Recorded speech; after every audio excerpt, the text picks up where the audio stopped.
हाँ जी।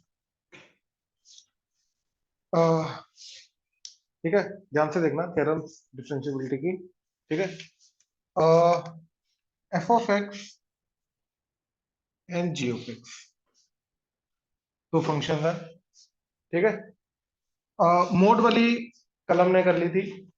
ठीक है, कि अगर एफ ऑफ एक्स का मोड की डिफरेंशिएबिलिटी की बात करनी है, राइट, तो जहां पे F of x x axis को टकरा रहा है या मीट कर रहा है, टच कर रहा है, जो भी बोल लो, ठीक है, तो उस पर्टिकुलर पॉइंट पे ही हम मोड के कारण नॉन डिफरेंशिएबिलिटी की बात कर सकते हैं, क्योंकि बाकी पॉइंट पे एज इट इज रहेगा, नॉन डिफरेंशिएबल है नॉन डिफरेंशिएबल रहेगा, डिफरेंशिएबल है तो डिफरेंशिएबल रहेगा, राइट। तो सिर्फ इस पॉइंट पे बात कर रहे हैं हम। तो इस पॉइंट पे हम बनाएंगे टेंजेंट, राइट, मतलब एफ डैश एक्स। और अगर एफ डैश आ गया जीरो, यानी कि हॉरिजॉन्टल टेंजेंट बनी, और अगर आ गया नॉन जीरो, दो केसेस बनेंगे।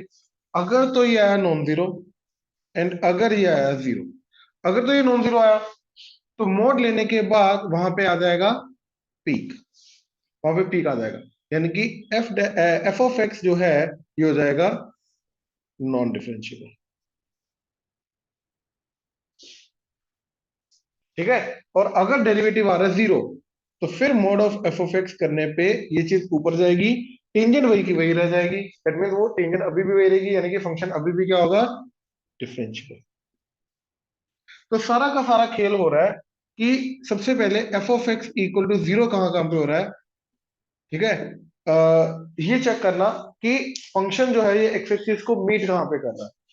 ठीक है, कट कर रहा है या टच कर रहा है वो नहीं बात कर रहे हैं, दोनों में से कुछ भी केस हो वो फर्क नहीं, क्योंकि वही चीज को हमें देखना है कि टच कर रहा है या कट कर रहा है। उसी चीज को देखने का ये तरीका है क्या, कि जहां पे वो एक्स एक्सिस को मीट कर रहा है, जहां पे उसका आउटपुट जीरो हो रहा है, उस पर्टिकुलर पॉइंट पे डेरिवेटिव क्या आ रहा है, नॉन जीरो आ रहा है या जीरो आ रहा है। अगर तो डेरिवेटिव नॉन जीरो है, तो मोड करने के बाद वो वाली चीज पे पीक आएगा, यानी कि फंक्शन हो जाएगा नॉन डिफरेंशिएबल। और अगर वो जीरो है, तो इसका मतलब वो टच कर रहा है, तो मोड करने के बाद अभी भी क्या रहेगा, वो डिफरेंशिएबल। तो ये हमारी मोड के रिलेटेड थियरी थी, जो कल हमने देखी थी। ठीक है, अच्छा, अब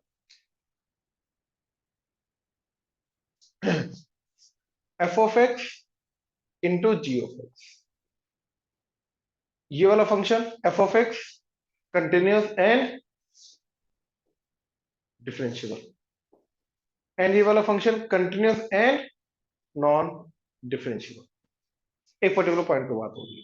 ठीक है, तो इन दोनों का जो प्रोडक्ट होगा वो क्या आ जाएगा, कंटिन्यूस एंड डिफरेंशिएबल आ जाएगा। ये समझे, लेकिन कब आएगा, जब ये वाला जो फंक्शन है वो, उसकी जो लिमिटिंग वैल्यू है उस पर्टिकुलर पॉइंट पे वो जीरो की तरफ जाएगा। That means continuous and differentiable होगा if F of X tends to zero. अगर कंटिन्यूस वाला फंक्शन जीरो की तरफ जाए, तब जाके इनका प्रोडक्ट जो है ये क्या हो जाएगा, कंटिन्यूस एंड डिफरेंशिएबल हो जाएगा। ठीक है, अच्छा,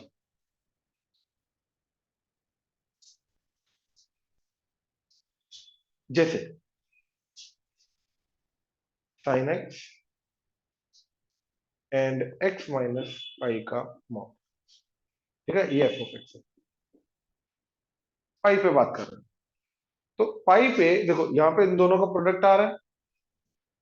ठीक, पाई पे ये वाली चीज, ये साइन एक्स तो वैसे भी कंटिन्यूस एंड डिफरेंशिएबल है, जहां मर्जी हो जाए। ठीक है, एंड पाई पे ये चीज क्या जाएगा, वी शेप बनेगा ग्राफ पाई पे। ठीक, कंटिन्यूस है बट डिफरेंशिएबल नहीं है। बट इन दोनों का प्रोडक्ट अगर मैं पाई पे बात करूं, तो क्योंकि इसकी वैल्यू पाई पे जीरो आ रही है, साइन 180 डिग्री जीरो होता है, साइन पाई जीरो होता है, तो इन दोनों का प्रोडक्ट एट पाई क्या हो जाएगा, डिफरेंशिएबल हो जाएगा, ये आएगा डिफरेंशिएबल। ये समझे, ये पर्टिकुलर पॉइंट क्लियर हुआ। ठीक है, अच्छा, बाकी यहाँ पे क्या बोल रहा है, ठीक है, कि if F of X and G of X both are differentiable at X equal to A, then F X plus minus ji of X F X into G of X, ठीक है, and F X divided by G X जो है ये क्या रहेगा, differentiable रहेगा। तो addition subtraction multiply division जो है ये क्या रहेगा, डिफरेंशिएबल रहेगा।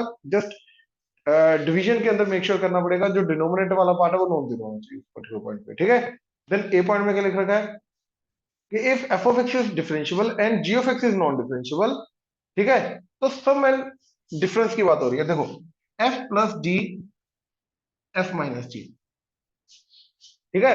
अब एफ डिफरेंशियबल है, ये नॉन डिफरेंशियबल है, तो इनका एडिशन सब्ट्रैक्शन हमेशा क्या रहेगा, नॉन डिफरेंशियबल। जैसे कंटिन्यूटी में था वैसे इसके अंदर है, क्योंकि लेफ्ट हैंड डेरिवेटिव में क्या हो जाएगा, देखो एफ का लेफ्ट हैंड डेरिवेटिव अगर ए है, राइट हैंड डेरिवेटिव भी ए होगा क्योंकि वो डिफरेंशियबल है, राइट। जी का लेफ्ट हैंड डेरिवेटिव अगर बी है, राइट हैंड डेरिवेटिव सी है क्योंकि वो नॉन डिफरेंशियबल है। अब इन दोनों को जब मैं ऐड करूंगा तो लेफ्ट हैंड डेरिवेटिव ओवरऑल बन जाएगा A plus B, right hand derivative overall बन जाएगा ए प्लस सी, दोनों बराबर नहीं हो सकते, तो इसलिए एडिशन सब्ट्रैक्शन जो होता है ये क्या रहता है अपना, नॉन डिफरेंशियबल। लेकिन प्रोडक्ट देखो, देखो एफ इंटू जी, राइट, ये डिफरेंशियबल एंड ये नॉन डिफरेंशियबल, ठीक। ये आ गया केस हमारा, ये वाला जो भी हमने किया, ये वाला कि पहला डिफरेंशियबल, दूसरा नॉन डिफरेंशियबल, ये समझे। तो जाके हमारा ये वाली चीज जो है, ये प्रोडक्ट हमारा डिफरेंशियबल हो सकता है, लेकिन एफ को उसके लिए क्या होना चाहिए, जीरो की तरफ जाना चाहिए, ठीक है। तो वही लिखा, however product of the function F of X and G of X can be differentiable, ठीक है। एग्जांपल देखो जरा, इसने क्या एग्जांपल दी, एक एफ ऑफ एक्स इसने एक्स ले लिया, एंड जी ऑफ एक्स जो है ये ले लिया इसने मॉड एक्स। अब इन दोनों का प्रोडक्ट करोगे वो आ जाएगा एक्स इंटू मॉड एक्स। अब ये वाला function continuous and differentiable, and ये वाला function continuous and non differentiable, लेकिन जीरो पे ये वाली चीज जीरो जा रही है, तो इसलिए ये प्रोडक्ट जो आएगा ये क्या हो जाएगा, डिफरेंशियबल हो जाएगा। इसका ग्राफ क्या होता है, यहाँ पे ऊपर की तरफ, यहाँ पे नीचे की तरफ, तो ये डिफरेंशियबल है जीरो पे, ठीक है ना। इसके आगे F X and G X both are non differentiable. अब यार जैसे कंटिन्यूटी में था वैसे यहाँ पे डिफरेंशियबिलिटी में आएगा कि अगर दोनों नॉन डिफरेंशियबल हैं तो इनका product addition subtraction division, right, algebraic operation इन दोनों के ऊपर करोगे, वो डिफरेंशियबल नॉन डिफरेंशियबल दोनों हो सकते हैं, वो फंक्शन टू फंक्शन डिपेंड करता है, वो फंक्शन देख के हम बता सकते हैं, ऐसा नहीं बता सकते, ठीक है। Then nothing definite can be said about the some difference of the function with respect to the differentiability, ठीक है, मतलब वो हो भी सकता है नहीं भी हो सकता। Similarly, product of two non-differentiable function can be differentiable, ठीक है। अच्छा, derivative of continuous function need not be continuous function. एक कंटिन्यूअस फंक्शन है, उसका डेरिवेटिव करोगे तो एक फंक्शन आएगा, जरूरी नहीं वो भी कंटिन्यूअस फंक्शन, ठीक है। अब ध्यान से देखो, जैसे ये ले लो मॉड एक्स, कंटिन्यूअस फंक्शन है, अब इसका डेरिवेटिव का फंक्शन बना रहा हूं, तो इसका डेरिवेटिव क्या बोलता है, ठीक है, देखो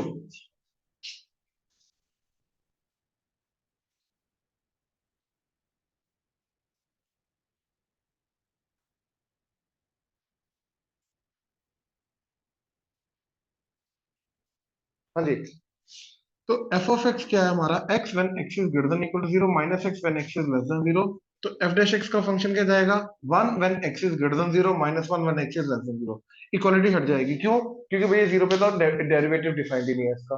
अब ध्यान से देखो ये क्या आ रहा है, डिसकंटिन्यूअस आ रहा है, तो कंटिन्यूअस फंक्शन का डेरिवेटिव डिसकंटिन्यूअस हो भी सकता है, कोई दिक्कत नहीं है, वो डिपेंड करता है कि वो फंक्शन डिफरेंशियबल है या नहीं, ये समझे ना। तो इसलिए बोल रहा है कि derivative of continuous function need not be continuous, वो डिसकंटिन्यूअस भी आ सकता है, जैसे यहाँ पे आ रहा है, क्लियर हुआ, राइट। मेन इसके अंदर दो ही हमारी मेन थ्योरम्स हैं, एक मोड वाली जो कल हमने देखी थी, एंड एक ये वाली प्रोडक्ट, ठीक है ना, ये चीज के ऊपर हमें ध्यान देना है। बाकी एडिशन सब्ट्रैक्शन के अंदर मेन चीज वही है कि अगर एडिशन सब्ट्रैक्शन करें, एक डिफरेंशियबल एक नॉन डिफरेंशियबल है, राइट, तो वो नॉन डिफरेंशियबल ही रहेगा जो मर्जी हो जाए। हाँ, अगर दो नॉन डिफरेंशियबल हैं तो उनका एडिशन सब्ट्रैक्शन कुछ भी जा सकता है, उसमें कोई दिक्कत नहीं है, ठीक है। तो जैसे ये एग्जांपल ले रहा है, देखो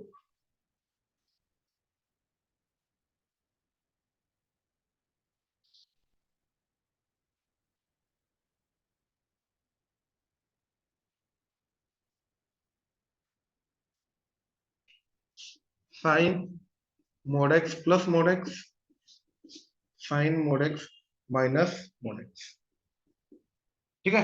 सिमिलरली कॉस का भी लेके जा सकते हैं, ठीक है। देखो ये भी नॉन डिफरेंशियबल है, साइन मोड एक्स का होगा ये वाली चीज, एंड ये वाला मोड एक्स ये तो नॉर्मल अपना वी शेप बनेगा, तो पी का आएगा दोनों का, है ना। तो दोनों नॉन डिफरेंशियबल है, राइट। तो एडिशन सब्ट्रैक्शन हो रहा है, तो ऐसा कुछ नहीं कहा जा सकता, बट हाँ यहाँ पे देखो इसका लेफ्ट हैंड साइड मतलब ये जो फंक्शन है ये बन जाएगा sine x plus x when x is greater than equal to zero minus sine x minus x when x is less than zero, ये बन जाएगा ना मोड ओपन होके, राइट। ये मोड डिसकंटिन्यूटी तो नहीं ला रहे यहाँ पे ना, कंटिन्यूस है। तो अगर ये फंक्शन कंटिन्यूस है तो लेफ्ट हैंड डेरिवेटिव इसका डेरिवेटिव से दिया जा सकता है, राइट हैंड डेरिवेटिव इसके डेरिवेटिव से दिया जा सकता है। तो इसका डेरिवेटिव क्या आ रहा है, cos x प्लस वन, इसका minus cos x minus one. अब x को जीरो पुट कर दो, इधर जीरो पुट करके क्या जाएगा टू, एंड इधर जीरो पुट करके जाएगा माइनस टू, ये तो बराबर ही नहीं है, तो हेंस नॉन डिफरेंशिएबल। ये कुछ तरीका है इसका निकालने का, ठीक है। अब ये वाली फंक्शन की अगर मैं बात करूं, ये आ जाएगा sine x, right. Positive side से मैं बात करूं, दोनों पॉजिटिव ओपन होंगे, तो minus x when x is greater than equal to zero, right. And इधर आ जाएगा माइनस साइन एक्स, एंड इधर आ जाएगा minus minus plus x when x is less than zero.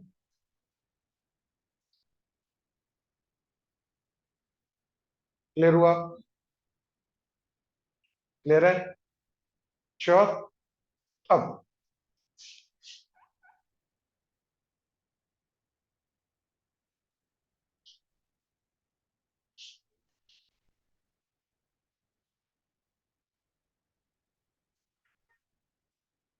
इसका डेरिवेटिव क्या क्या आ गया, cos x माइनस वन, इसका minus cos x plus one, zero put करके क्या आ जाएगा वन माइनस वन जीरो, इधर जीरो पुट करके क्या आ जाएगा cos zero one minus one plus one zero, तो दोनों बराबर आ गए, तो हेंस ये वाला चीज जो है ये डिफरेंशिएबल होगा, ठीक है ना। तो दो नॉन डिफरेंशिएबल है, ऐसा देख के नहीं बताया जा सकता, हमें कुछ ना कुछ ओपन करके डेरिवेटिव करके left hand derivative right hand derivative निकाल के फिर ही हम कुछ कमेंट कर सकते हैं, ऐसा हम डायरेक्टली कुछ भी कमेंट नहीं कर सकते। क्लियर हुआ, ऑनलाइन क्लियर है, यस सर। ठीक।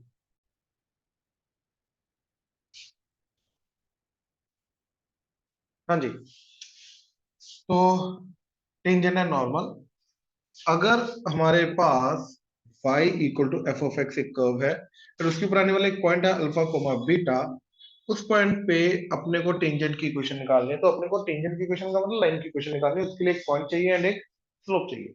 और टेंजेंट की स्लोप एक कर्व पे आने वाले पॉइंट पे जो होता है वो उस पॉइंट पे डेरिवेटिव की वैल्यू होती है, तो हमने इस पॉइंट पे क्या कर दिया डेरिवेटिव, तो हमने एफ डैश एक्स किया किस पॉइंट पे, अल्फा कोमा बीटा पे, तो ये आएगा मेरे को टेंजेंट की स्लोप, ये चीज देगा मेरे को टेंजेंट की स्लोप, राइट। तो इक्वेशन क्या आ जाएगी लाइन की, y minus beta by x minus alpha that is equal to tangent की slope that is f dash x alpha comma beta.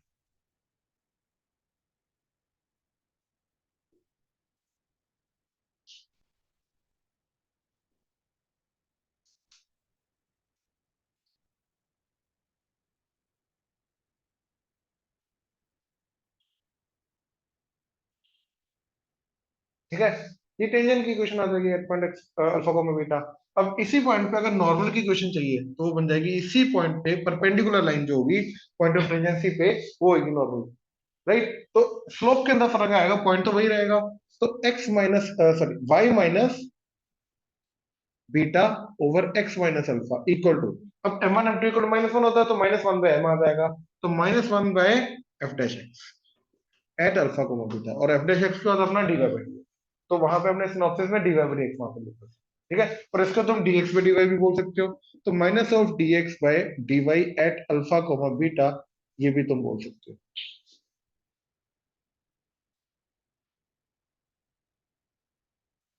ठीक है। तो सबसे पहले भी हमने ये लिख रखा है, ठीक है, कि डायग्राम के अंदर भी चेक करो, ये चीज हमने बना रखी है, ठीक है, इस तरीके से। ये अगर अगर फाई है तो इस पॉइंट पे जो टेंजेंट बनेगी उसका टेन फाई मतलब उसका स्लोप क्या होगा, डेरिवेटिव में d Y by D x वही टेन फाई होगा, उसी के अकॉर्डिंग हमने टेंजेंट की इक्वेशन को डिफाइन किया, और उसी के अकॉर्डिंग हमने नॉर्मल की इक्वेशन को डिफाइन किया, ये क्लियर है, राइट। अब अगर मान लो इक्वेशन जो है वो हमें पैरामीट्रिक फॉर्म के अंदर दे रखी है, पैरामीट्रिक फॉर्म के अंदर मतलब y equal to F of T and x is equal to G of T, मान लो ऐसा दे रखा है, तो मैं पैरामीट्रिक फॉर्म में डेरिवेटिव निकालूंगा D Y by D X, तो D Y by D X क्या आ जाएगा, D by D T of F dash sorry F of T divided by D by D T of G of T, ये आ जाएगा, ठीक है। तो ये आ जाएगा f dash T divided by g dash t, ये आ जाएगा डेरिवेटिव, ठीक है ना। तो टेंजेंट की इक्वेशन अब मान लो टी पॉइंट पे निकालनी है, टी पॉइंट का मतलब एक्स मेरा जी ऑफ टी है, वाई मेरा एफ ऑफ टी है। टी का वैल्यू 1 2 3 कुछ भी दे रखी है, मतलब टी पे इन जनरल निकालना। तो f of t g of t है, तो y minus y one that is f of t over x minus x one that is g of t. एक पर्टिकुलर टी की बात हो रही है, और उसी पॉइंट पे डेरिवेटिव यानी कि स्लोप की बात हो रही है, f dash T divided by g dash t. कौन से पॉइंट पे? टी पे। तो ये मेरे को देगा टेंजेंट की क्वेश्चन। और यहीं पे अगर मैंने इसका रेसिप्रोकल कर दिया दैट इज माइनस ऑफ उल्टा G dash T divided by F dash T, right? ये मेरे को नॉर्मल की क्वेश्चन दे देगा, ठीक है? वही हमने इसके आगे लिख रखा है, ठीक है? If the equation of the curve is represented parametrically, ठीक है, पैरामेट्रिक फॉर्म में, दैट इज एक्स, यहाँ पे मैंने एफ ऑफ टी ले रखा है, जी ऑफ टी जो है वो वाई ले रखा है, उल्टा ले रखा है। तो एग्जैक्ट सेम चीज आ गई हमारी, है ना, कि y minus ji of t is equal to derivative into x minus f of. तो ये इक्वेशन निकालना बड़ा सिंपल है, इक्वेशन निकालना कोई बड़ी बात नहीं, ठीक है ना? ठीक। अब आगे देखो इंपॉर्टेंट पॉइंट्स में, देखो जरा क्या लिख रखा है, ठीक है? सबसे पहला, इफ डेरिवेटिव इज जीरो तो tangent is parallel to x axis, right? And converse भी, मतलब अगर tangent parallel to x axis है तो उसका डेरिवेटिव क्या होगा? जीरो। परफेक्ट, ये समझे?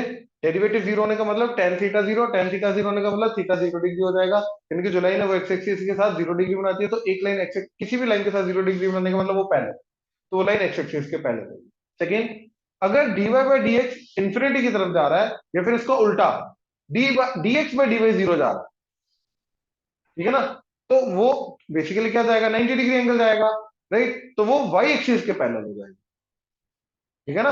वो लाइन जो है वो वाई एक्सिस के पैरेलल हो जाएगी, ठीक है ना? Tangent is parallel to y axis, वहां पे वाई एक्सिस आना, वहां पे एक्स एक्सिस नहीं आना, वो गलत लिख रखा है,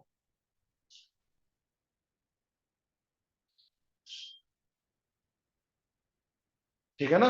डेरिवेटिव अगर जीरो है तो पैरेलल टू एक्स एक्सिस आएगा ना, एंड डेरिवेटिव अगर इंफिनिटी है तो parallel to y axis. Second point के अंदर वो एक्स एक्सिस नहीं, वो वाई एक्सिस है, ये चीज ठीक है, वो ठीक है ना? परपेंडिकुलर टू एक्स एक्सिस लिखा हुआ, वाई एक्सिस लिखा हुआ है। टेंजेंट इज, अच्छा मैं पैरेलल की बात करूं, पैरेलल टू वाई एक्सिस या परपेंडिकुलर टू एक्स एक्सिस बोलो, बिल्कुल ठीक है, ठीक है ना? हाँ। Third, if the tangent at point P of x1 y1 at any point of the curve is equally inclined, यार ये वाली जो चीजें अभी आ रही है ना, ये स्ट्रेट लाइन वाली चीज है क्या, कि अगर एक line equally incline to coordinate axis है, ठीक है, तो उसका स्लोप क्या होगा? राइट? अब इक्वली इंक्लाइंड है, इक्वली इंक्लाइंड का मतलब इधर भी एंगल इक्वल है या फिर इधर भी एंगल इक्वल है, तो स्लोप इन दैट केस क्या जाएगा हमारा? प्लस माइनस टेन 45 डिग्री है, ये इधर से 45 डिग्री जाएगा, इधर से 135 डिग्री जाएगा, तो टेन 45 या 135 डिग्री यानी कि प्लस माइनस वन। तो इक्वली इंक्लाइंड के केस में स्लोप हमारी हमेशा क्या रहेगी? प्लस माइनस वन, ठीक है? अभी स्ट्रेट लाइन वाले फंडे आ रहे हैं क्योंकि वो टेंजेंट के अंदर यूज हो गए। मान लो हो सकता है वो बोले वो टेंजेंट निकालो जो इक्वली इंक्लाइंड है, मतलब tangent of slope plus minus one निकालना बात करो, तो इनको डायरेक्टली वो यूज करेगा स्ट्रेट लाइन वाली चीजों को, ठीक है? आगे, tangent makes equal non zero intercept on the coordinate axis. अब देखो इक्वल इंटरसेप्ट बना रहा है, मतलब एक्स एक्सिस पे अगर पॉजिटिव इंटरसेप्ट है, वाई पे भी पॉजिटिव होगा उतना ही, तो ए कोमा जीरो से या जीरो कोमा मतलब ए कोमा जीरो, जीरो कोमा ए से पास होगा, तो अपने आप ये 45 डिग्री 135 डिग्री यानी कि उसका स्लोप आ जाएगा माइनस वन। इस केस में प्लस वन नहीं आएगा, ठीक है? क्योंकि अगर प्लस वन आना था, ऐसे होना था, तो एक्स इंटरसेप्ट नेगेटिव तो वाई इंटरसेप्ट पॉजिटिव, यानी कि दोनों का ऑपोजिट साइन का इंटरसेप्ट था, बट इसने यहाँ पे क्या बोला? Equal intercept. तो इक्वल इंटरसेप्ट के केस में तो हमारा क्या आएगा? ठीक है, इक्वल इंटरसेप्ट के केस में हमारा क्या चीज आएगी? स्लोप हमारा माइनस वन, ठीक है? अगला point, if tangent cuts off the coordinate axis equal distance from the region, ठीक है ना? तो टेंजेंट जो है वो बेसिकली एक्स कोऑर्डिनेट एक्सिस को इक्वल डिस्टेंस पे कट करके जा रही है, डिस्टेंस की बात हो रही है, राइट? तो इस केस में भी ये ए है, इस केस में भी ये ए एंड ये ए है, तो दोनों केसेस में इक्वल डिस्टेंस, मतलब equally inclination and equal distance cut करना, ये सेम चीज होती है। तो इस केस में भी स्लोप हमारी प्लस वन में वन आएगी, ठीक है? अच्छा, आगे, if dy by dx fails to exist then also tangent can be drawn।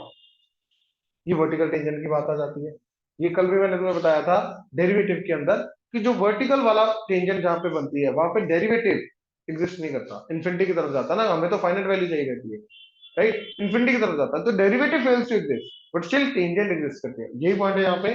कि if dy by dx fails to exist then also tangent can be drawn। और इसके अंदर ये जो दोनों एग्जांपल दे रखे हैं y equal to x power 3/5 and y equal to mod का रूट, ये दोनों के दोनों पे x इक्वल टू 0 पे हमारा क्या बनता है, वर्टिकल टेंजेंट। दोनों का ग्राफ देखो लेफ्ट साइड में नीचे बना रखा है,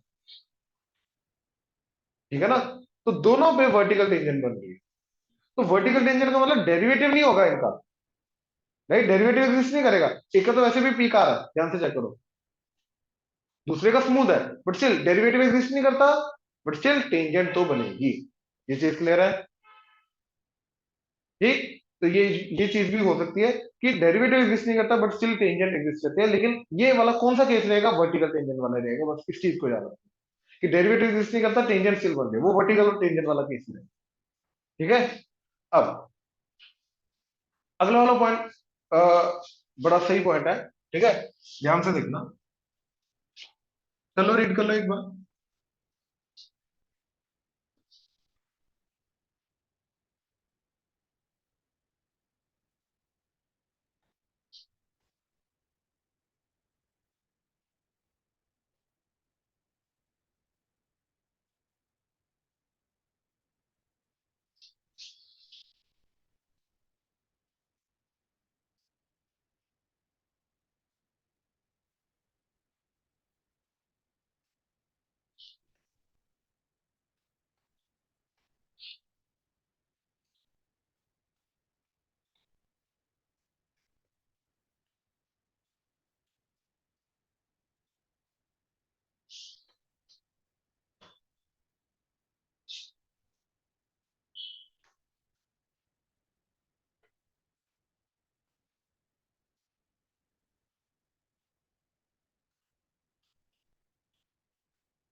देखो क्या बोल रहा है कि अगर कर्व अलजेब्रिक एक्सप्रेशन है, राइट, तो इन दैट केस जो उसकी टेंजेंट बनेगी ओरिजिन पे, उसको हम डायरेक्टली कैसे निकाल सकते हैं, जो लोएस्ट डिग्री टर्म है उसको इक्वल टू 0 कर, कब ओरिजिन से पास होनी चाहिए, ठीक है। ध्यान से, तो क्या बोल रहा है, if a curve passes through origin then the equation of tangent at origin, ठीक है, can directly be written by equating 0 by equating to 0 the lowest degree terms appearing in the equation।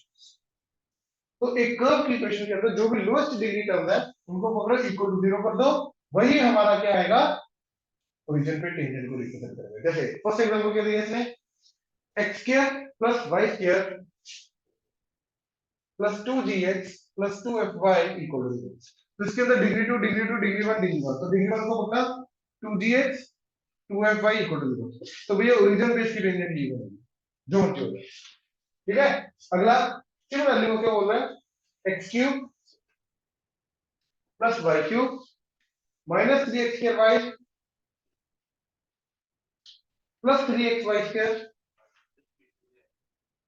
हाँ, नहीं नहीं, पार्शियल फ्रैक्शन सिर्फ degree 2 पे चलता है, degree 3 पे वगैरह पे इन जनरल डेरिवेटिव से निकाल सकते हैं, डेरिवेटिव यूज करके आ जाएगा, ठीक है ना। ओरिजिन पे डेरिवेटिव निकालो हो जाएगा। अच्छा अब देखो ये इसके अंदर degree 3 degree 3 degree 3 degree 3 degree 2 degree 2, तो चाहिए डिग्री 2, तो पकड़ो इस पार्ट को, अगर एक से ज्यादा रहे तो उन सबको पकड़ो, है ना। तो इक्वल टू 0, तो क्या आ जाएगा, x square equal to y square, तो x is equal to plus minus y और y equal to plus minus, ये इसके ओरिजिन पे दो टेंजेंट बने। अब ओरिजिन पे दो टेंजेंट कैसे बन सकती है, हो सकता है ऐसा फंक्शन ऐसे लूप बन रहा है, राइट, तो y इक्वल टू x भी टेंजेंट बनेगी, y equal to minus x भी टेंजेंट बनेगी, दोनों बनेगी। तो दो टेंजेंट भी बन सकती है क्योंकि वो घूम के वापस उस पॉइंट पे दोबारा आ रहा है, ठीक है ना। अच्छा आगे इक्वेशन है x cube plus y square minus 3xy equal to 0। इसका क्या बोल रहा है वो, डिग्री 3 डिग्री 2 डिग्री 2, राइट।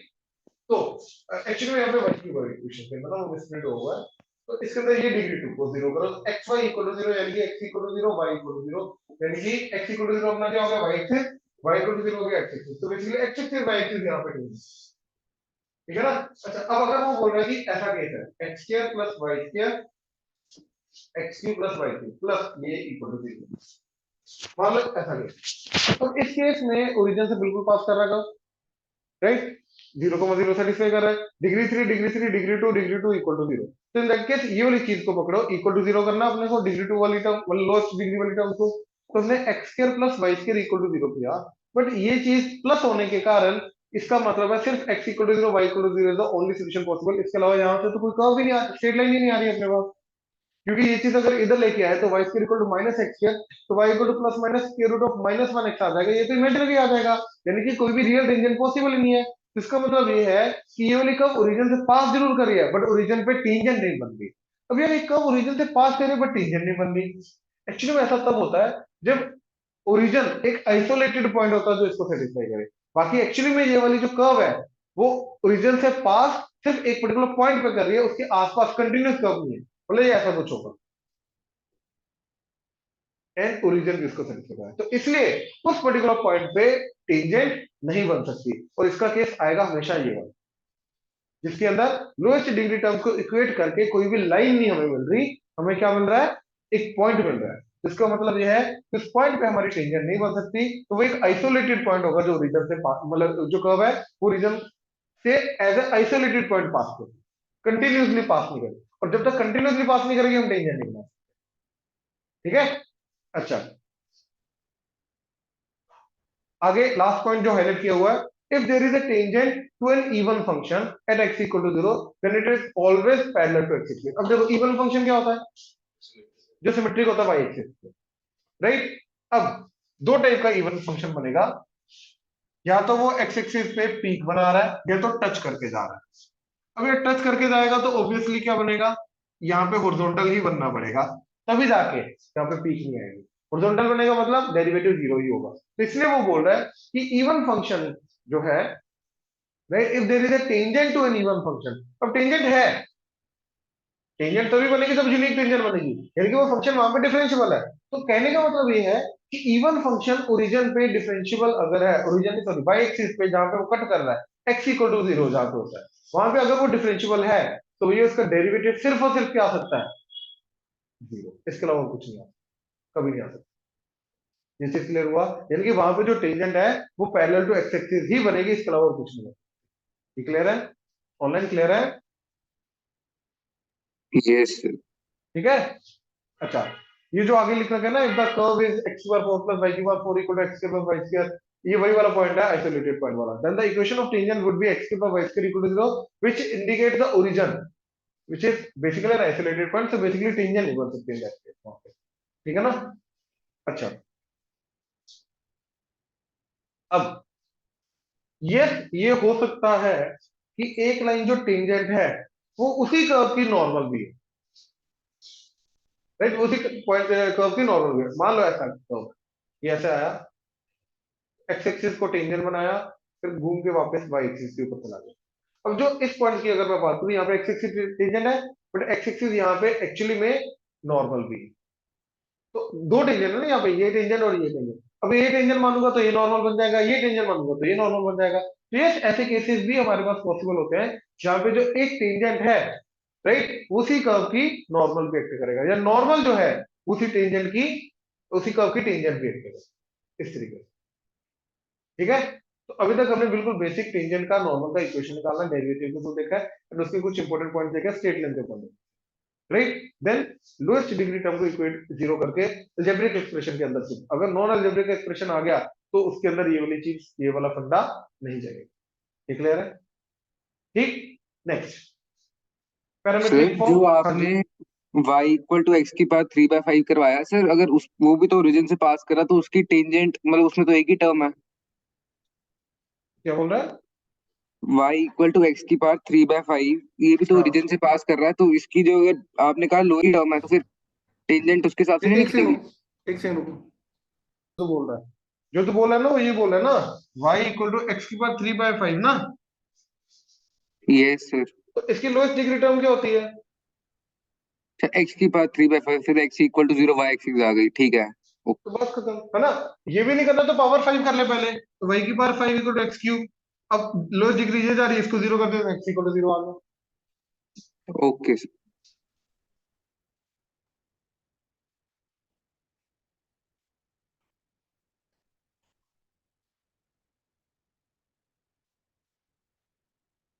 अच्छा, ये पैरामीट्रिक फॉर्म जो है ना, ये हमारे टेंजेंट एंड नॉर्मल की इक्वेशन को निकालने में, सिंपलीफाइड वर्जन में निकालने में हेल्प करता है। जैसे हमने कोनिक सेक्शन में देखा था, है ना, पॉइंट पैराबोला का टी पैरामीटर होता है, तो उस पॉइंट पे tangent equation y t equal to x plus a t square, है ना, तो इजीली निकल आता है, एक पर्टिकुलर वेरिएबल की फॉर्म में निकल आता है, राइट। तो ऐसे ही कुछ टेढ़ी कर्व जो होते हैं उनका पैरामीटर कैसे डिफाइन करते हैं और उसका मेथड क्या होता है डिफाइन करने का, वो समझना। ठीक है, तो जैसे कर्व है हमारे पास, देखो, एक्स की पावर 2/3 प्लस वाई की पावर 2/3 इक्वल टू ए की पावर 2/3।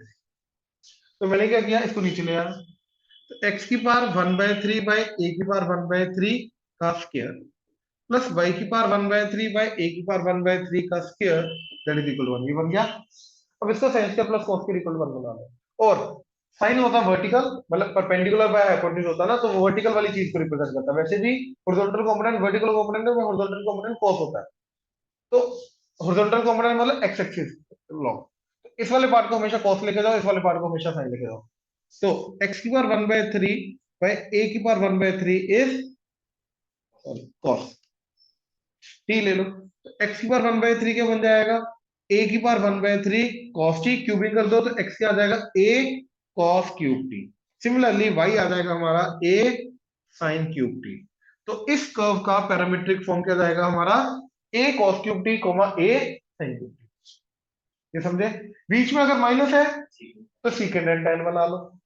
ये तरीका होता है इनके पैरामीट्रिक फॉर्म को जनरेट करने का। ठीक है, अब अगला देखो जरा, वहां पे डायरेक्टली लिख रखा है ना, take the parametric coordinates a cos cube t and a sin cube t. कहां से आया वो मैंने बता दिया। ठीक है, अगला root X root Y, same चीज है, root X plus root Y that is equal to root A. इसको नीचे ले आओ, तो root of X by A plus root of Y by A that is equal to 1, right. अब इसको sine square बनाना है, तो साइन स्क्वायर बनाना है यानी कि अंदर डिग्री 4 होनी चाहिए, तो एक्स क्या आ जाएगा, ए सॉरी एक्स के लिए cos लेके जाना है, तो cos की power 4t and y a sin की पावर 4t, तो इस केस में पावर 4 आ जाएगा। क्लियर है।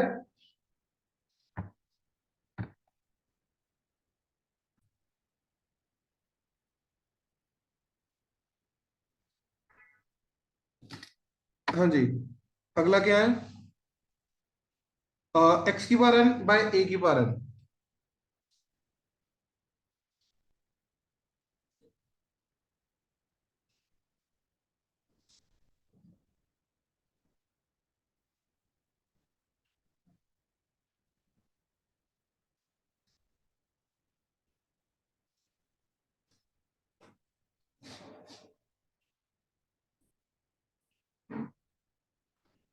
ठीक है, तो एक्स की पावर n बाय a की पावर n प्लस y की पावर n बाय b की power n equal to again sine square plus cos square बनाना है, तो ये आ गया एक्स की पावर n बाय a की power n that is equal to cos square t and y की पावर n बाय b की power n is equal to sin square t। तो क्रॉस मल्टीप्लाई होके x की power n equal to a की power n cos square t, तो x आ जाएगा power 1 by n raise करके, दैट इज a cos की power 2 by n t and similarly y आ जाएगा b sin की पावर 2 बाय n t।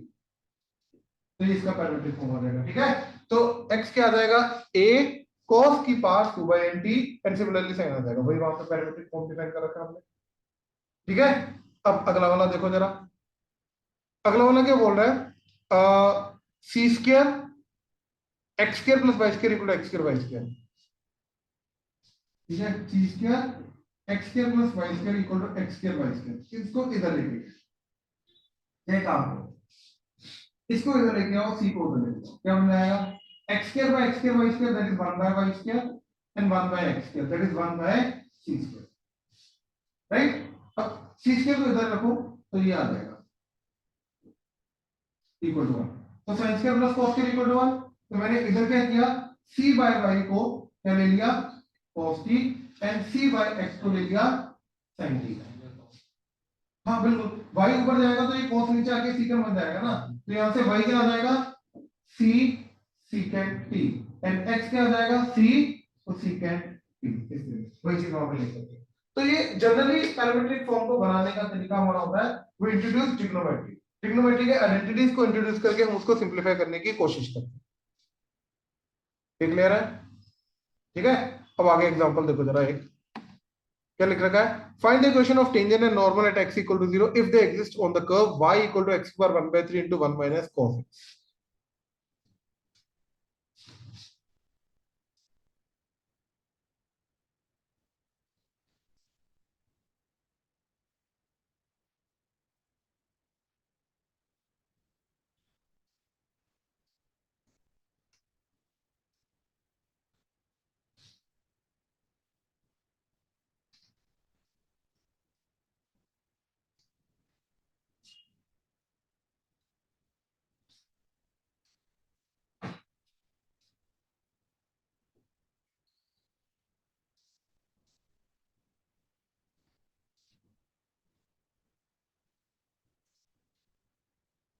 ठीक, अच्छा ध्यान से देखो,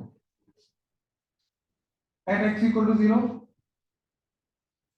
अब पहले डिफरेंशिएबिलिटी की बात कर रहे हैं, डेरिवेटिव एग्जिस्ट भी करता है कि नहीं करता। ठीक है, देखो ये वाला function at x equal to 0 continuous and differentiable, right, and 1 minus cos x tends to 0। जब x 0 की तरफ जा रहा है cos x का आ जाएगा 1 की तरफ, 1 माइनस 1, तो ओवरऑल फंक्शन 0 की तरफ जाएगा। अब ये वाला फंक्शन x बार 1/3 तो क्या होता है, x क्यूब का मिरर इमेज वो आ जाएगा, x क्यूब होता है ये, इसका मिरर इमेज आ जाएगा ये, यानी कि यहाँ पे बनेगी वर्टिकल टेंजेंट। वर्टिकल टेंजेंट का मतलब कंटीन्यूअस तो है, नॉन डिफरेंशिएबल, तो ये वाली चीज क्या कंटीन्यूअस है, नॉन डिफरेंशिएबल। लेकिन अब इन दोनों का प्रोडक्ट देखो, continuous and differentiable, continuous and non differentiable, but ये वाला पार्ट 0 की तरफ जाएगा तो ओवरऑल क्या आएगा, डिफरेंशिएबल। यानी कि यस ये डिफरेंशिएबल है, तो y डैश क्या आ जाएगा, डेरिवेटिव का देगा। ठीक है, y डैश क्या आ जाएगा, हाँ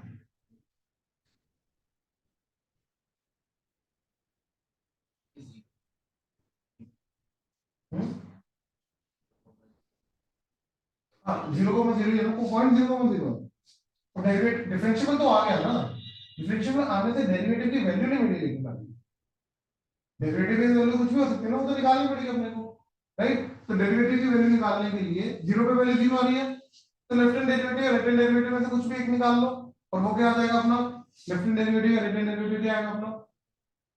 ये डायरेक्टली डिफरेंशिएट भी कर सकते हो, कोई दिक्कत नहीं, ठीक है ना। इनफैक्ट डेरिवेटिव करके डायरेक्टली वही left hand derivative right hand derivative वाली कंडीशन ही बन जाएगी, ठीक है। डायरेक्टली क्या, तो देखो इसका 0 माइनस sin x तो हो जाएगा प्लस sin x की बार 1/3 plus 1 minus cos x and कितना डेरिवेटिव, तो 1/3 आ गए, x की बार 1/3 माइनस 1, तो x की बार माइनस 2/3, तो x की बार 2/3 ऐसा आएगा।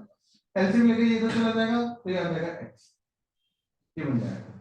तो 1 minus cos x plus x sin x divided by 3 x की पावर 2 y डैश, इसकी लिमिटिंग वैल्यू निकालनी है x टेंड्स टू 0, वो आएगा हमारे पास डेरिवेटिव, क्योंकि डायरेक्टली 0 पुट नहीं कर सकते, डायरेक्टली 0 पुट करके 0 बाय 0 फॉर्म आ रही है, तो लिमिटिंग वैल्यू निकालनी पड़ेगी, राइट। अब लिमिटिंग वैल्यू के लिए क्या करोगे, एलएच रूल लगा दो, ठीक है। एलएच रूल के लिए क्या आ जाएगा, ये 0, ये sin x प्लस ये sin x plus x cos x, ये चला जाएगा x की बार माइनस 1/3, और वो ऊपर जाके x की बार 1/3 हो जाएगा। अब limit x tends to 0 put करोगे तो ये 0 हो जाएगा, उसका डेरिवेटिव क्या था, उसका डेरिवेटिव क्या आ जाएगा, वो ठीक है कांस्टेंट कांस्टेंट आएगा, लेकिन एक्चुअली में मेन चीज क्या है कि ये पावर माइनस 1/3 ऊपर चला जाएगा, तो पावर माइनस 1/3 पर जाके पावर 1/3 हो जाएगा। अब x टेंड्स टू 0 पुट करोगे तो न्यूमरेटर 0 आ रहा है, यानी कि डेरिवेटिव एक्चुअली में 0 आ रहा है, ठीक है। एक तो ये तरीके से कर सकते हो, दूसरा राइट हैंड डेरिवेटिव निकाल सकते हैं, लेफ्ट हैंड डेरिवेटिव क्या आ जाएगा, फंक्शन x की बार 1/3 1 minus cos x minus f of a क्या आ रहा है, फंक्शन की वैल्यू 0 पे, वो तो 0 आ रही है, डिवाइडेड बाय x माइनस 0, तो सिंपली आ जाएगा x, limit x tends to 0, तो ये कट के क्या आ जाएगा 1 minus cos x by x की पावर 2/3। तो देखो मैंने x स्क्वायर से मल्टीप्लाई डिवाइड किया, इसकी लिमिटिंग वैल्यू क्या होती है, हाफ, हाफ, और ये कट के क्या आ जाएगा x की पावर 4/3, तो ऊपर 0 जा रहा है, इस हाफ में एक हाफ जा रहा है, तो हाफ इंटू 0 करोगे तो ऑब्वियसली क्या आएगा 0, यानी कि इसका डेरिवेटिव 0 आ रहा है।